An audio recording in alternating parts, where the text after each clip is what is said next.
The WNBA has a Caitlin Clark problem. Let me explain. Now, it's a two-faceted problem. Number one, Caitlin Clark is their Conor McGregor. It is a low-quality sport league. You know, the UFC before Conor McGregor was really nothing.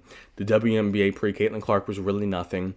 And issue number one is, unlike Conor McGregor, who I think is comparable to Caitlin Clark in terms of star power. Conor McGregor is more famous now, but at the beginning, they were mega stars. The issue is Conor McGregor did a lot of winning and had a lot of big highlight knockouts and a lot of big highlight trash talk moments when it mattered the most. He was the perfect superstar because he was winning. Caitlin Clark is not winning MVPs. She's not winning WNBA championships. And if you're going to have a solo woman, a one-woman wrecking crew that's just going to take this league from abyss and lead them to the promised land of a real sporting league that's going to be profitable, she's not doing a good job of it. And I'm not blaming her. I'm not, no one should be expected to come into a company and just take them from non-profitable to super profitable. I mean, that's just an insane burden to put on anyone. But even if she were to do that, the WNBA is making moves. They're talking about expansion. They're talking about tripling the contracts. And they're making a lot of big moves with the expectation that this league will continue to grow. And I don't really see that. So number one, you have pre-Caitlin Clark WNBA, very unprofitable. Now you have post-Caitlin Clark WNBA, which is currently profitable once the new TV deal kicks in. Not by a lot, but they probably could double everybody's contracts and still be profitable with the new TV rights deal.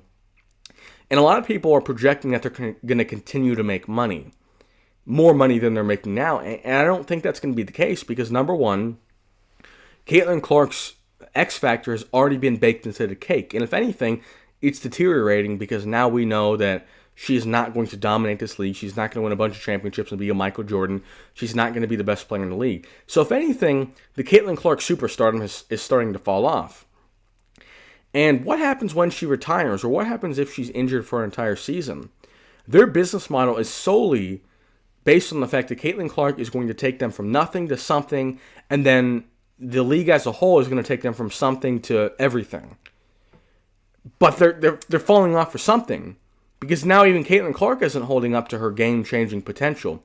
So what is this league built on? It's built on a bunch of toothpicks. One Caitlin Clark injury and you lose half the revenue. And they weren't even, people kind of lie about the information. People say they're not profitable. The TV rights deal that kicks in next year, they are going to be profitable. Now, not by a lot. They're not making billions and billions of dollars. But starting in 2026, this league will be profitable. The issue is, when we look at the totality of the WNBA, when we factor in the next 10 years with the TV rights deal, and we factor in 25 years of losses, and once this TV rights deal is over, Caitlin Clark's probably going to be gone, where does the league go? It's still a non-profitable venture. And you can't expect this league to keep growing because what are they growing based off of? It was a one-person show, and that was it. It's the same thing with the UFC. But the issue is, number one, the UFC superstar Conor McGregor delivered. He delivered. Knockouts, trash talk, media appearances. And then they had a solid product and solid marketing to continue. Now, the UFC is, they're not the same level. Conor McGregor is the top 8 events ever. But they still are keeping, they went down a tad, but they still are kind of keeping pace with the Conor McGregor era. The WNBA does not have marketing. They don't have an experience that people want to see. They want to see Caitlin Clark. And to some degree, that's tapering off, obviously. But what is going to come within the WNBA that is going to lead them out of this? How are they going to go from nothing to something to more than something? Because right now, they're still in that kind of gray area where they can go north or they can go south, but it's looking more south.